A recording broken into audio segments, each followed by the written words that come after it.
For your convenience, your Lincoln may have a cargo shade that can be used to cover items in the cargo area.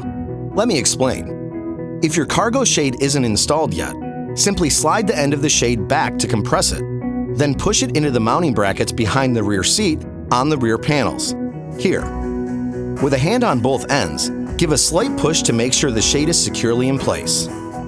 Now, just pull the handle on the edge of the shade and secure both ends of the support rod into the slots located on the rear panels, closest to the liftgate. To retract the shade, grab the handle of the shade again. Lift it slightly up to release the ends of the rod from the slots, then gently guide it back into place.